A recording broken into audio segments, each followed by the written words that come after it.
Hello everybody, welcome to Filmmaking Today. Bojan Dulabic here. So, are you looking for a 20,000 milliamp 65 watt power bank? Stay tuned.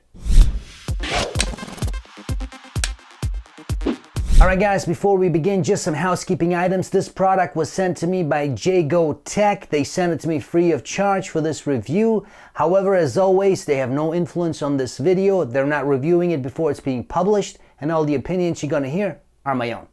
So, let's get started. This is the J-Gotech XCoresion 2065 power bank. This is a 20,000 milliamp power bank with 65 watts output and 30 watts input, which also supports pass-through charging. And this is what you get in the box. It comes with the device itself, and you also get a pouch, a USB Type-C cable, and some documents.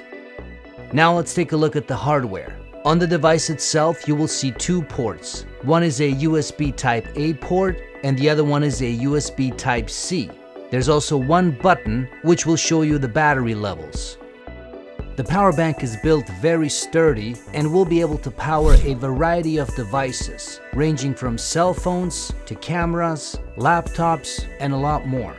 To charge the power bank itself, you will need something much more powerful than your average wall charger that you get with your cell phone or that you buy at various stores. I use this Aukey one, which allowed me to charge the power bank in 2 hours and 40 minutes. When it comes to performance, I hooked it up to my laptop, which is an HP Spectre X360, and I got 4 hours of usage. I also hooked it up to my Panasonic G85, and I got over 23 hours of usage, which is obviously an incredible amount of time and will allow you to shoot all day without having to worry. Now obviously each camera is different, but it is safe to say that you should be able to shoot for hours.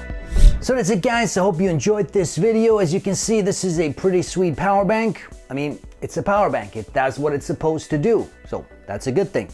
Now, a couple of things to keep in mind. So this one goes for $90 US. Now, if you need a 65 watt power bank, this is the one for you.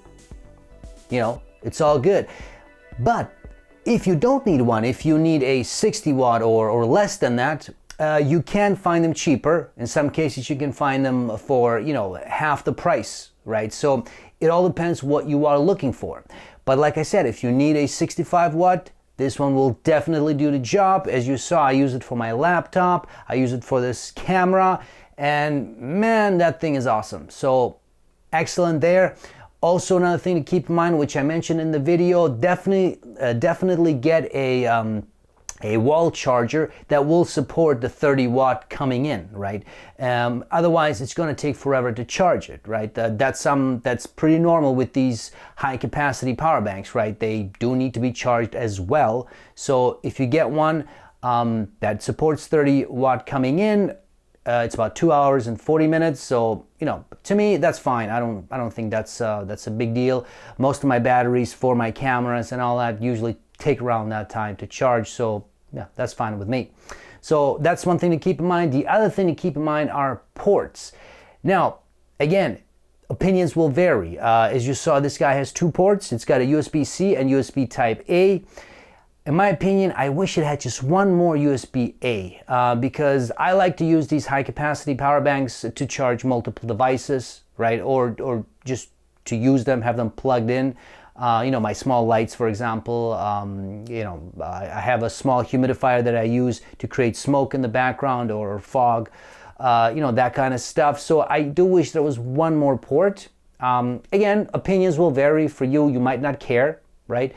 So, you know, opinions will vary on that one.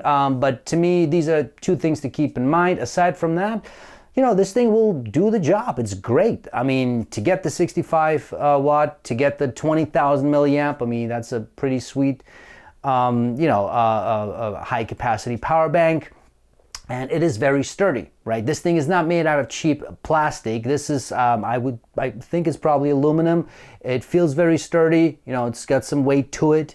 right? So I haven't done a drop test, and I'm not going to, but I feel like if you do drop it by accident, it's probably gonna do much better than one that's made fully out of plastic, right? So that's it, guys. As always, if you enjoyed this video, hit the like button, subscribe to the channel, tell your friends, all that good stuff. Stay tuned for more. Thanks.